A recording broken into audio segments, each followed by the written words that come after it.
who in your life asks the best questions? And if you could share, like, what have some of those questions been that have been able to sort of direct your attention and kind of shift the way that you think about things?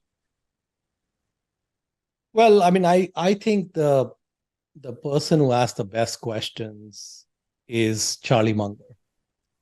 I think, like, for example, one of the things he says is, in the principle of inversion, he also says that you really have no business having an opinion if you cannot state the other side of that argument just as eloquently.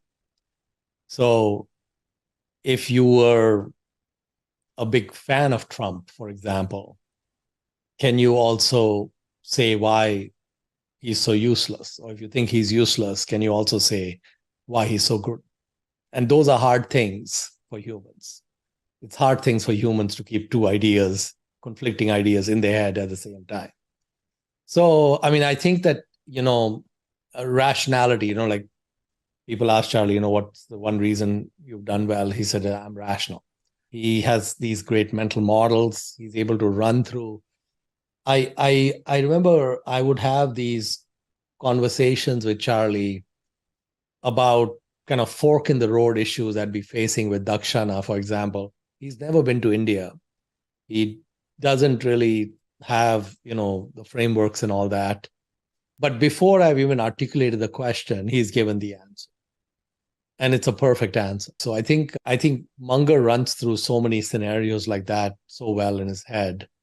And with these, these principles of inversion and different mental models he's using. So there's a book, Poor Charlie's Almanac, which is a great book, I think, to read.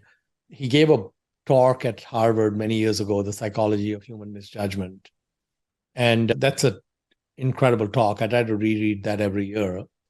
But if you really understand those weird nuances of humans, it would give you a big edge, to understand kind of the quirks in the way our wiring is, because our brains are such a mishmash of ancient and modern and different weird wiring coming from evolution that it's not really wired optimally to the way we would want it to be.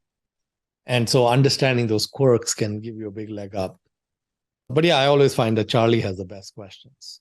How do we play potentially this role of number two? So you have Warren Buffett, who leads Berkshire. He's the chairman. I think Charlie Munger is the vice chairman, but has done this incredible job of playing number two at the firm. And so how does one, play that role, do it, in a way that's exceptional? Yeah, I mean, I think these two guys are very unusual. I find Charlie is a very strong type A personality. And I actually asked him, I said, Charlie, you have different businesses with different partners. And with all the other partners you have, you are the dominant alpha male in that relationship. And Berkshire is the only one where you are very clearly the number two.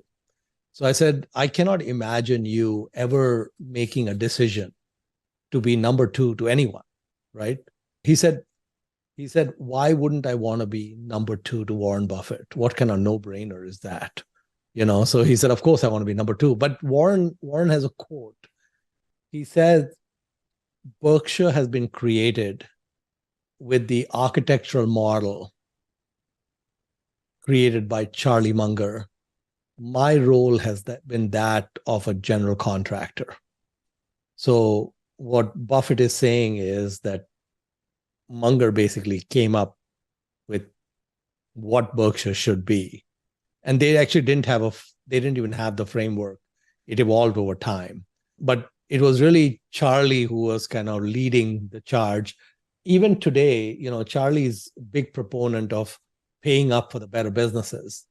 And Warren got there eventually. But a few years back, Warren made this joke at the annual meeting. They came back right from lunch, and Warren says, Charlie and I were on this airplane, and it got hijacked. And they said, we're going to make some demands of some ransom to your families. And then when they pay that money, you guys can go, right? So they made this demand for several $1 million. And Warren said that families told them, listen, these two guys are really useless. They really don't do anything all day, just sit around. So we don't have any use for them, and we're definitely not sending any money, so you can do whatever you want. Okay. So the hijackers at this point are quite upset. They're saying, not only are we not going to get paid, we're going to lose 2 bullets in getting rid of you guys. So before we put an end to both of your lives, do you have a last wish?